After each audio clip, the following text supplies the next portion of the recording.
Friends, आज की कहानी है विवाह बदला या प्रेम भाग 8।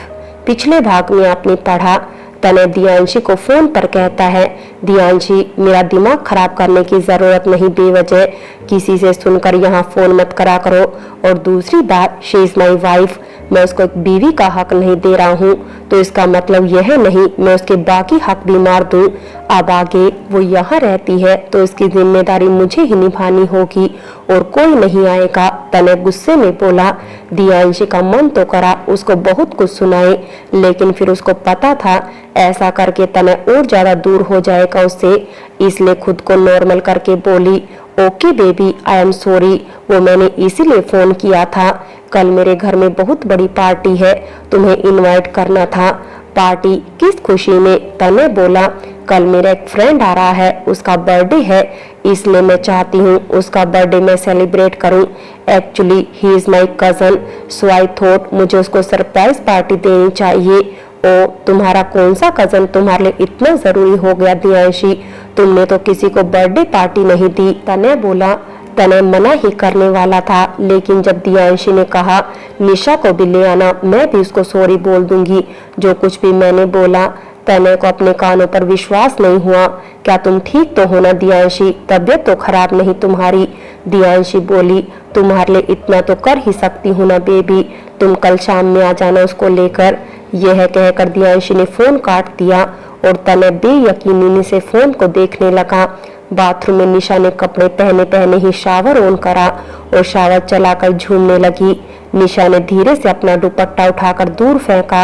जैसे ही उसने अपना दुपट्टा फेंका वो तनय ने पकड़ लिया और निशा का दुपट्टा उसके मुंह पर लग गया और तनय ने दुपट्टा अपने मुंह से आहिस्ता आहिस्ता नीचे किया। तनय ने निशा का हाथ पकड़ा और उसको अपने करीब खींचा। जैसे ही निशा तनय के सीने से जा लगी, उसने अपनी आंखें झुका ली। जैसे ही तनय निशा को किस करने लगा, एकदम से निशा को होश आया। उसने जैसे ही आंखें ऊपर की, वहां तो कोई भी नहीं था। निशा ने हंस के अपने सर पर हाथ मारा। क्या निशा, तू भी तनय के सपने देखने लगी? निशा ने यह जो भी किया था वो सब उसका ख्वाब था। निशा को हंसी आ रही थी खुद पर। निशा ने अपना दुपट्टा फिर से खुद पर अच्छे से ओढ़ा और उसके मुंह से निकल गया, मैं परेशान, मैं परेशान। वहीं दूसरी तरफ नीता ने सब साड़ियां ले ली थी। पायल को अपनी बुआ पर गुस्सा आ रहा था क्योंकि उसकी प्यारी भाभी की बेइज्जती जो की थी नीता ने। पायल बोली, वाह बुआ, आप तो बड़ी सही निकली, इतनी साड़ियां आपने नाराजगी में ले ली। अगर आप खुश होती फिर तो आप कुछ भी नहीं छोड़ती।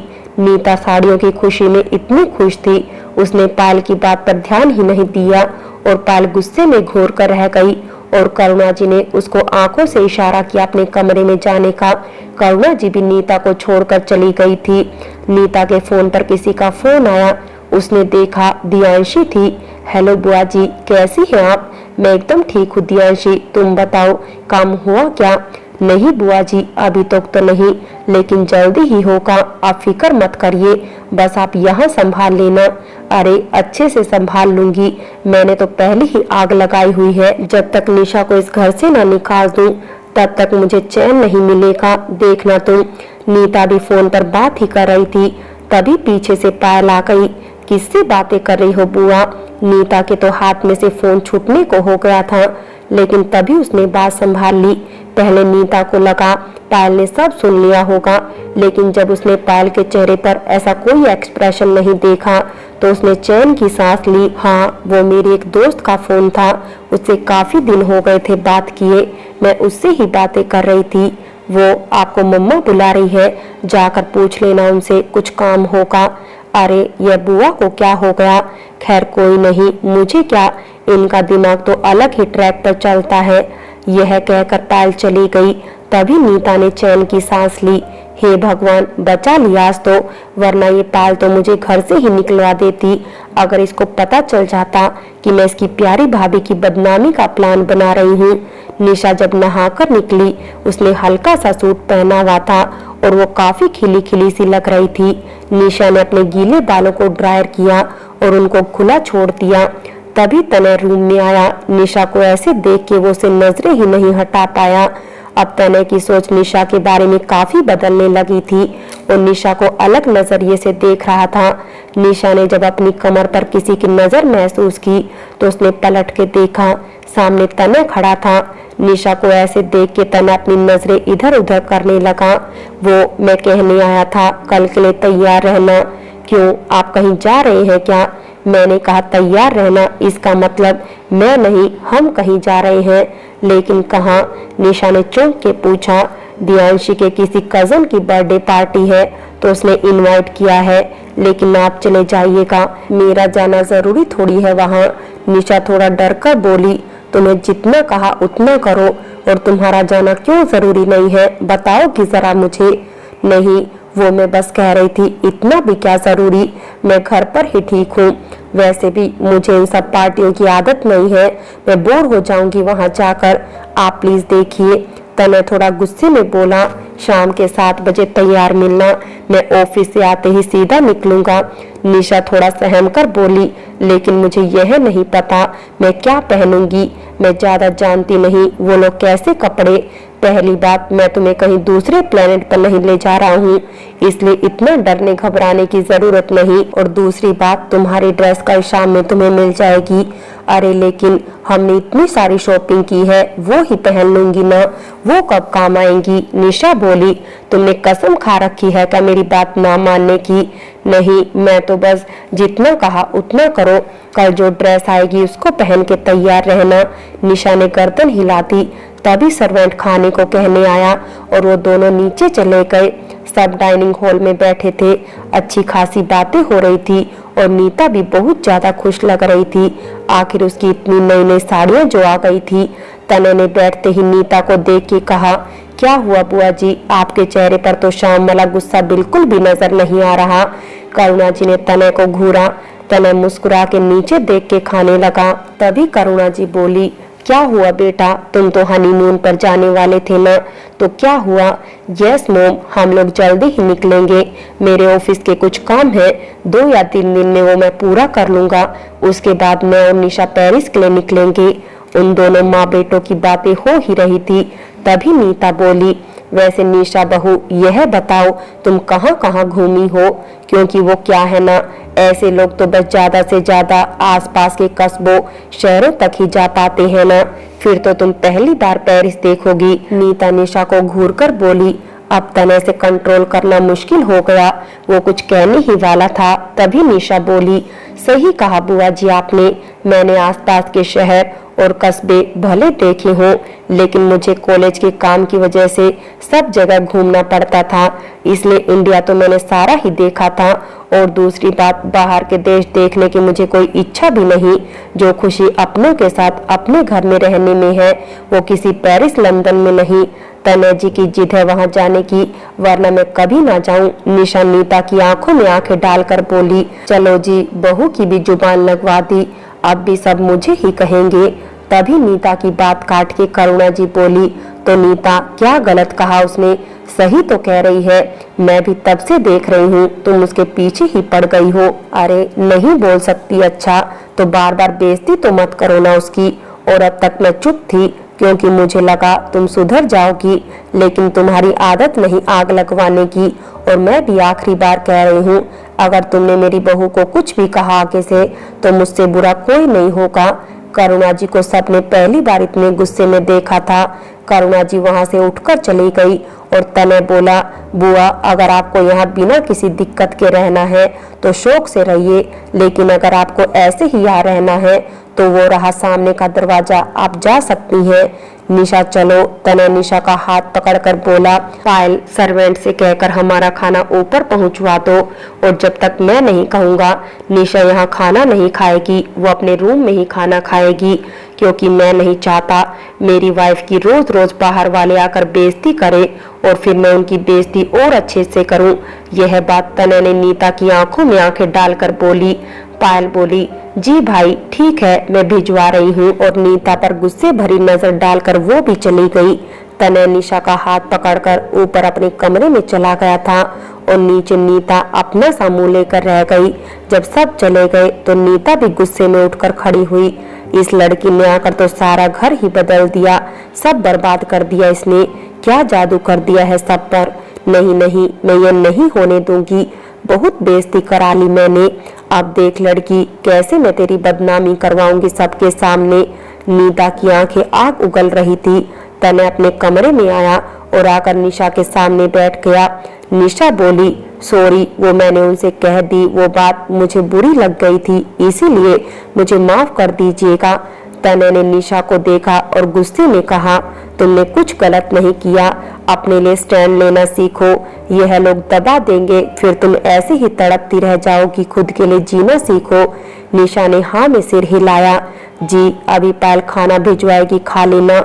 और आज से तुम खाना यही खाओगी, जब तक बुआ जी है तब तक यही खाओगी, क्योंकि उनका कुछ भी भरोसा नहीं, वो कुछ भी बोल देंगी। निशा का मन था तने से पूछे, आखिर क्यों उसके लिए बुरा लग रहा है उसको, क्यों इसकी इतनी फिक्र करता है वो। उसने कहा था वो निशा से प्यार नहीं कर सकता, लेकिन फिर क्यों वो निशा को हर बार बचा लेता है। निशा के दिमाग में बहुत सारे सवाल थे, लेकिन वो पूछ नहीं सकती थी, क्योंकि वो उसको जवाब तो देता ही नहीं था। तने ने निशा को देखा और उसकी तरफ देख के कहा, कुछ कहना चाहती हो तो कह दो, सुन रहा हूँ मैं। जी नहीं, मैं तो बस ऐसे ही। निशा, कुछ कहना हो तो कहो, मुझे यह सब बकवास नहीं सुननी। मुझे गुस्सा मत दिलाया करो यह सब करके। पढ़ी लिखी हो तुम, फिर क्यों अनपढ़ों की तरह करती हो, सवाल पूछने पर चुप हो जाती हो। नहीं, वो मैं कह रही थी, शादी की पहली रात आपने मुझसे कहा था आपको प्यार नहीं मुझसे, आप दियांशी से प्यार करते हैं, लेकिन फिर क्यों आप हर बार मुझे बचा लेते हैं जब भी मैं मुसीबत में होती हूँ। क्यों हर बार आप मेरे लिए मसीहा बनकर आते हैं।